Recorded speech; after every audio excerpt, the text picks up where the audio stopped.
گھر والوں کے بعد اب مکھیوں کے ناشتے کی باری تھی۔ میز پر اب تک ناشتے کے آثار موجود تھے۔ مکھن میں لوٹی ہوئی چھری میز پر پڑی اپنی قسمت کو رو رہی تھی۔ بچوں کے چھوٹے ہوئے دودھ کے گلاسوں اور چائے کی جھوٹی پیالوں پر اب مکھیاں ناشتہ کر رہی تھی۔ مہین ان سب چیزوں سے بے خبر سر جھاڑ کر منہ پھاڑ نظریں ٹی وی پر جمائے مارننگ شو دیکھنے میں مشغول تھا۔ اتنے میں اندر سے ایاز کی بھی آواز آئی، مہین میری نیلی ٹائی کہاں ہے؟ مل ہی نہیں رہی۔ مہین نے غصے سے منہ کمرے کی طرف کر کے کہا، دروازے کے نیچے والے کھانے کی اوپر والی سائڈ میں دیکھو اور میرا مارننگ شو خراب نہ کرو۔ اپنی چیزیں خود سنبھال کر رکھا کرو۔ ایاز خاموش ہو گیا اور جلدی جلدی سیاہ ٹائی لگا کر کمرے سے باہر آیا۔ میں نے کالی ٹائی لگا لی اور سوری، الماری اور کمرہ ذرا الٹ گیا ہے، جلدی میں آ کر ٹھیک کر دوں گا۔ توبہ بے، میں گھر دیکھوں، بچے دیکھوں یا ان حضرت کے کپڑے جوتے؟ حد ہوتی ہے۔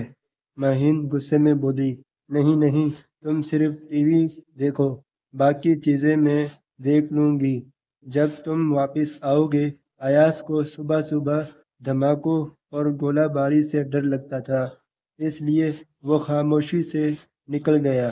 حقیقت یہ تھی کہ مہین کو ٹی وی دیکھنے کا اتنا شوق تھا کہ باقی کسی چیزوں کو دیکھنے کے لیے ٹائم ہی نہیں ملتا تھا۔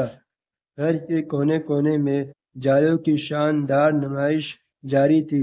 بستروں پر بھی چادریں بچھی تھیں اور ادھر ادھر چھتری پڑے ہوئے تھے۔ میز اور کرسیوں پر دھول مٹی سے خوبصورت نقاشی کی گئی تھی۔ کھانا زیادہ تر بازار سے آتا تھا، آرڈر کیا جاتا۔ جب مہینہ ختم ہونے لگتا اور پیسے کم پڑ جاتے تو ٹکر کے ہوٹل سے سستی دال اور روٹی منگوا کر گزارا کیا جاتا تھا۔ کچن میں برتن توڑتے پڑے رہتے اور مختلف طرح کے بازاری کھانوں کے ڈبے جگہ جگہ بکھرے دکھائی دیتے۔ کوئی بھی جو ان کے گھر چند لمحوں کے لیے آتا بڑی آسانی سے جان سکتا تھا کہ گزشتہ ہفتے کن کن جگہوں سے کھانا منگوا کر کھایا گیا ہے۔ بچے حنان اور حریم، مہین اور ایاز کے دو بچے تھے۔ حنان کو ایسی بیماری تھی کہ ہر وقت ناک بہتی رہتی۔ حریم کے بال ہمیشہ الجھے رہتے کیونکہ اس کی ماں کے پاس اس کے لیے بالوں کو سلجھانے کا وقت کم ہی ہوتا تھا۔ حریم اور حنان بھی ماں کے نقش قدم پر چلتے ہوئے کوئی بھی چیز استعمال کرنے کے بعد اسے اسی کی جگہ پر واپس رکھنا جرم سمجھتے تھے۔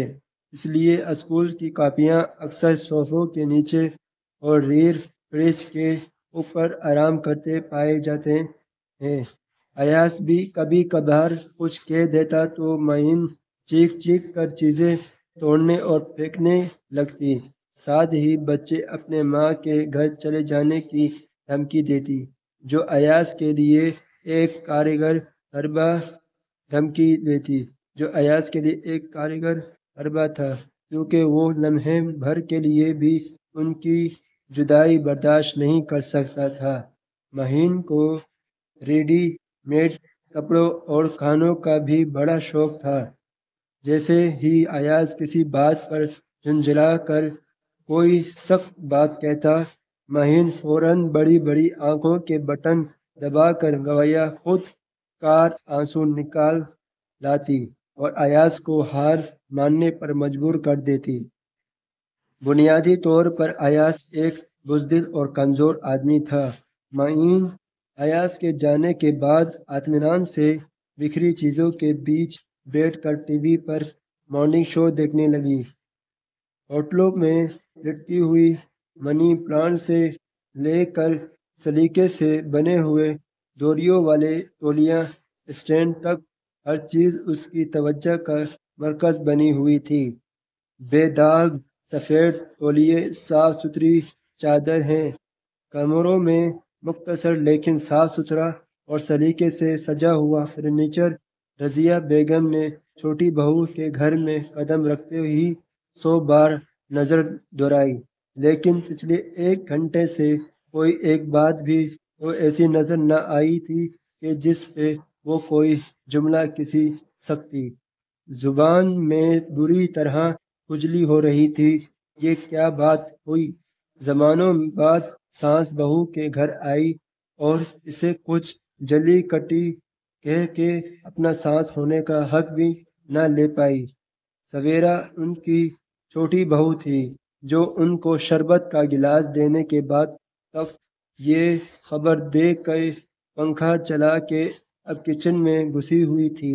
گھر بھر میں قیمہ بھننے کی خوشبو پھیلی ہوئی تھی۔ رضیہ بیگم نے اخبار ایک طرف سرکا دیا۔ ان کو قومی اور بین الاقوامی خبروں سے زیادہ بہو کی خبر لینے میں دلچسپی تھی۔ بہو، یہ ہمارے بچے کب تک واپس آ جاتے ہیں اسکول سے؟ سویرا کچن سے باہر آ کے پسینہ پوچھتے ہوئے بولی۔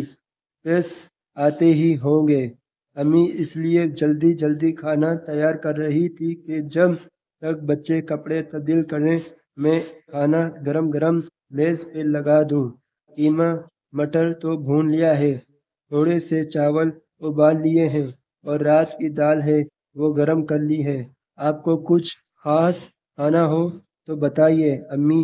اے خدا، کون بہو یہ کس جانور کا قیمہ بھوننے بیٹھ گئی ہو؟ یہاں کراچی میں تو سنا ہے کہ گائے بھینس کا تو گوشت اب ملتا ہی نہیں ہے۔ اب تو جانے کن کی جانوروں کا گوشت کاٹتے بیچتے پھرتے ہیں یہ موئے قصائی۔ اف توبہ! تبھی تو کہو میرا بچہ دانیال اور پوتے سکھ کے کانٹا ہوئے جا رہے ہیں۔ اللہ بلا کھا لیتی ہو ان سب کو۔ ارے امی، آپ نے بہت دنوں سے دانیال کو دیکھا نہیں، وہ تو ایک ذاتی ٹون کے مالک بن چکے ہیں۔ ڈاکٹر نے ان کو وزن کم کرنے کا مشورہ دیا ہے۔ رہ گئے آپ کے دونوں پوتے تو شایان اور ایان کو میں ہر 6 مہینے بعد چیک اپ کرانے لے جاتی ہوں۔ دونوں بچوں کا وزن ان کی عمر کے حساب سے بالکل مناسب ہے۔ اب فکر نہ کیجیے امی، سویرا نرمی سے ہنس کے بولی اور رضیہ بیگم کو مزید غصہ آ گیا۔ ارے حد ہو گئی، تمہیں تو کوئی فکر ہی نہیں ہے۔ آپ اپنے بیٹے پوتوں کی فکر میں بھی چھوڑ دو کیا؟ اور ہاں بہو، یہ تلگنی پر بچوں کی یونیفارم سوکھ رہی ہے، یہ کیا چکر ہے؟ ضرور آپ نے اوہو ہرپن میں تم نے یونیفارم دیر سے دھوئے اور آج میرے معصوم پوتے بغیر یونیفارم کے اسکول گئے ہوں گے۔ ہائے وہ معصوم اسکول میں مار کھا رہے ہوں گے۔ رضیہ بیگم کو بالآخر اعتراض کا ایک موقع مل ہی گیا۔ ارے نہیں نہیں امی، بچے یونیفارم پہن گئے ہیں، میں بچوں کے 2 یونیفارم منگواتی ہوں تاکہ بچے ایک یونیفارم پہن کے جائیں، دوسرا دھلتا سوکھتا رہے۔ اس طرح بچے روز سفید چمکتا یونیفارم پہن کے جاتے ہیں۔ سویرا بہت سے بچوں کی سفید شرٹوں پہ ہاتھ پھیر کے بولی۔ رضیہ بیگم منہ پر ہاتھ مار کے بولی۔ اف میرے اللہ، اس قدر فضول خرچی، اتنے چھٹانگ کر کے بچوں کے 2 یونیفارم میرے بچے کی جیب کا کباڑہ کر دیتی ہوگی۔ تم تو رضیہ بیگم کی زبان کو چابی مل چکی ہے، ابھی کچھ اور بھی کہتی ہے کہ وین کا ہارن سنائی دیا اور سویرا دروازہ کھولنے، لیکن لال ٹماٹر چہرے لیے صاف ستھرے 2 بچے اندر داخل ہوئے۔ سویرا نے ان دونوں کا ہاتھ تھام کے ان کو رضیہ بیگم کے سامنے کیا۔ شایان اور ایان بیٹا، دادی اماں آئی ہے، سلام کرو۔ شاباش! شایان اور ایان نے سلام کیا تو رضیہ بیگم کی زبان کو چابی مل چکی تھی۔ ابھی کچھ اور بھی کہتی کہ وین کا ہارن سنائی دیا اور سویرا دروازہ کھولنے لپکی۔ لال ٹماٹر چہرے لیے صاف ستھرے دو بچے اندر داخل ہوئے۔ سویرا نے ان دونوں کو ہاتھ تھام کے ان کو رضیہ بیگم کے سامنے کیا۔ شایان اور ایان بیٹا دادی اماں آئی ہے، سلام کرو۔ شاباش۔ شایان اور ایان نے سلام کیا تو رضیہ بیگم نے دونوں کو سینے سے لگا لیا، پھر بچوں کو سر سے پیر تک جائزہ لیا۔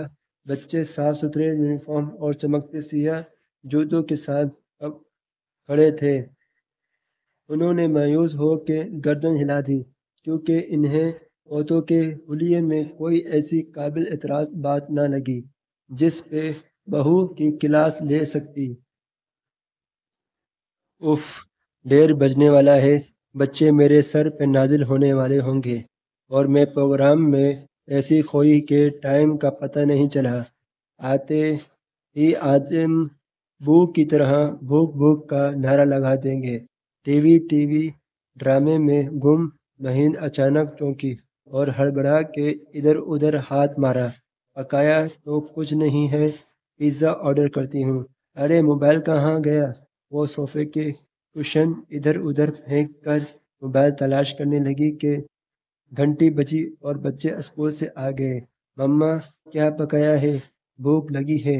حریم نے آتے ہی سلام دعا کیے بغیر پوچھا۔ ارے پکایا تو KFC یا پیزا ہٹ والوں نے ہوگا۔ مما تو صرف آرڈر کرتی ہیں، یہ پوچھو آج کیا آرڈر کیا ہے؟ حنان نے بدتمیزی سے کہا اور جوتے موزے ادھر ادھر پھینک کر اپنا ٹیبلٹ کھول کر صوفے پر بیٹھ گیا۔ ارے حنان، جوتے موزے ادھر ادھر کیوں پھینک دیا؟ اسکول کی چھٹی ہو گئی کیا؟ کل پھر اسکول جانا نہیں ہے کہ نہیں؟ صبح صبح ڈھونڈتی پھروں گی ان موزے جوتے کو، مجھ سے مت کہنا۔ تلاش کرنے کو مہین غصے سے بولی اور ساتھ ساتھ ہاتھ مار کر موبائل تلاش کرنے لگی۔ مما جب حنان کے جوتے موزے رکھنے اندر کمرے میں جائے نا تو میرے جوتے موزے بھی رکھ دیجیے گا اور کھانا جلدی منگوائے، بھوک لگی ہے۔ حریم نے جوتے اچھالتی ہوئی صوفے پر اونڈی لیٹ گئی۔ ارے دم تو لو، موبائل پتہ نہیں کہاں چلا گیا، ملے گا تو آرڈر کروں گی نا۔ مہین اب جھنجھلاہٹ میں چیزیں اٹھا اٹھا کر پھینکنے لگی۔ بچوں کو بھی یہ کھیل دلچسپ لگا تو انہوں نے باقی کشن اور چیزیں اچھال کر پھینک دی۔ اتنے میں حنان پانی پینے کے لیے کچن میں گیا اور مکھن میں لپٹا ہوا موبائل لیے باہر نکلا۔ مما یہ صبح سے کچن میں پڑا ہے، جب آپ ناشتے کے لیے تو اس پر مکھن لگا رہی تھی تب سے یہ وہی پڑا ہے۔ مہین نے جھٹ سے موبائل بچے کے ہاتھ سے لیا، اس کی اسکرین مکھن سے گندی ہو رہی تھی۔ مہین نے جلدی سے صوفے پر پڑی حنان کی اسکول کی ٹائی سے موبائل کی اسکرین صاف کی تو حریم کہہ کے مار کے ہنس پڑی۔ ہاں ہاں ہاں مما، آپ نے حنان کی ٹائی پر مکھن لگا دیا، اب اس کل اسکول میں ڈانٹ پڑے گی۔ مہین غصے سے بولی۔ چپ کرو، ویٹ تمیز، مجھے آرڈر کرنے دو، اب تو مجھے بھی بھوک لگنے لگی ہے اور آرڈر لانے میں وہ گھنٹہ لگا دیں گے۔ مہین جلدی جلدی نمبر ملانے لگی۔ گرم گرما نرم پولی، پتلی چپاتیاں، گرم گرم سرخ بھنا ہوا قیمہ جس میں ہرے ہرے مٹر باہر دکھا رہے تھے، ساتھ میں بھاپ اڑاتے سفید ابلے چاولوں کی ڈش اور ہر کی دال، پیاز کے تازہ بخار کے ساتھ دال۔ رضیہ بیگم نے دسترخوان پر تنقیدی نگاہ ڈالی، پھر کہا قیمہ بھونا ہے، ساتھ کوئی سبزی بھی ہے؟ بنا لیتی سبزی سے دسترخوان پہ ہریالی آتی ہے اور بچوں کو بھی سبزی کھانے کی عادت پڑتی ہے۔ جی امی، اصل میں دوپہر کے کھانے پر صرف میں اور بچے ہی ہوتے ہیں تو زیادہ اہتمام نہیں کرتی۔ رات کی بچی ہوئی وال